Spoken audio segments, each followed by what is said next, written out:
We were taking 17 to 18-year-olds out to Uganda, and it was a school building project, and David asked me to go along to support the teacher and the young people that were going out there.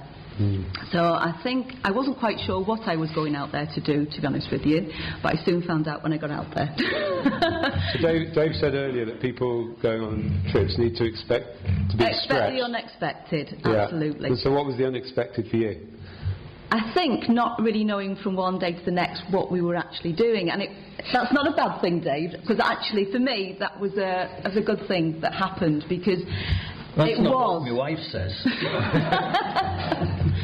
It was organised, but it was the buzz phrase when we got out there was TIA, this is Africa, because you can plan and plan and plan, and things just change, can't they? They can change very, very quickly. So it was learning to be really adaptable and just taking it all in your stride. And for me, that was a huge, huge challenge. And from that, I guess, yeah, I'm a little bit more chilled now than I was. The sort of shack that these children were being taught in, it was a reception school that we were trying to build, and it was a wooden shack with sort of 60 children in, and it was just unbelievable, because I'm a school teacher, and just having a class of 30 in a good sized classroom is noisy enough and bad enough, but to see that was just unbelievable. So we went out there to build a new school for the kids, and then when I was out there I was asked to do some teacher training as well, and the teachers, wow, what they do with so little they have. I came back here and I went on my high horse with everybody then. I said, do you know how much we've got and how lucky we are when we look at what they have to put up with in those teaching conditions in Africa, but they're very resourceful. They really benefited from teams going out there to have that, don't they, as well? Because it wasn't just for the kiddies there. You're standing alongside everybody, and that's what they want you to do. They don't want your pity. They don't want you to do things for them. They want you to stand with them in what they're doing. And I think it's testament to say that people want to go back. Once you've been on a Teams4U trip, it gets into your blood, and you just want to go back.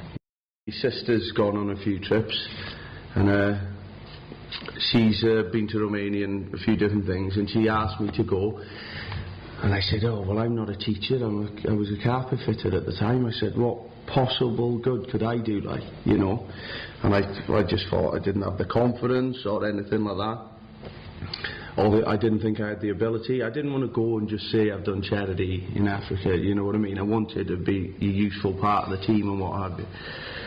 And she said, oh, it's not like that. If you leave your inhibitions at home, be your normal, silly, fun self, good things will happen. You'll enjoy it. And then within a few days, you go from, I don't get nervous or scared or nothing like that, but I just wanted to be useful. I was very nervous about being a spare part. And then within no time, you're taking 1,000 kids round the field doing the okey-cokey and things like that. So from that, it gave me loads of confidence, but then it just changed my whole perspective on life. I mean, I wasn't the best behaved when my mum's here, and she'll tell you I wasn't the best behaved lad. Do we want to get your mum up here? No. I mean, I wasn't the best behaved lad, and then and when I came home, I got into care work, because it wasn't enough to go away once a year. I wanted my whole life to change. And my mate pointed out something quite interesting. A couple of weeks ago, I went to call for Cookie, and Jill and Dave come out, and then we were in the room next door. We were playing indoor bowls, having coffee, and it was like a Sunday or a Saturday morning, and I went and spoke to my mate after, and I said, oh yeah, I've just been to church playing some indoor bowls and having a coffee. And he brought it to my attention. He said, think about 6 years ago what you would have been doing on a Sunday or a Saturday morning. I was like, oh yeah, I have changed a little. So you want to leave that bit? But I mean, it's changed in every way. I'm a care worker now, and I'd go each year. I have been about 5 years now. I stopped for a month last time. I came home and I said, Dave, I need to go back. And I went a few months later. I mean, it's a huge. I used to think of statistics, what are we physically taking out there, what are we physically building, and that kind of thing. And Dave gave me a bit more responsibility on this particular trip, so doing a little bit more on, and I could sit back and look. And I can remember little nuggets that people have said that just went above my head when I was younger, and I can remember me nana saying one, if you make somebody smile of a day, you've had a positive, successful day. And I used to get bogged down with, you know, and you can get overwhelmed thinking, are we doing enough and all that kind of thing.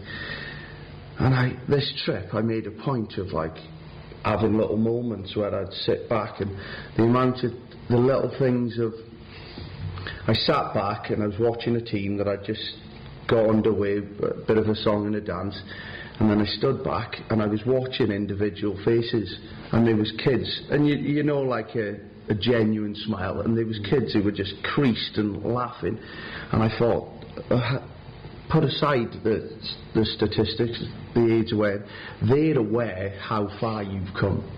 They're aware that you've come all this way just to spend time with them. And kids don't think like adults, and they're more absorbed in that you're being silly and you're acting like a monkey and doing all these silly games. And to see a child barely laugh and crease your silliness, it's phenomenal. It's phenomenal. It's a very, very powerful experience.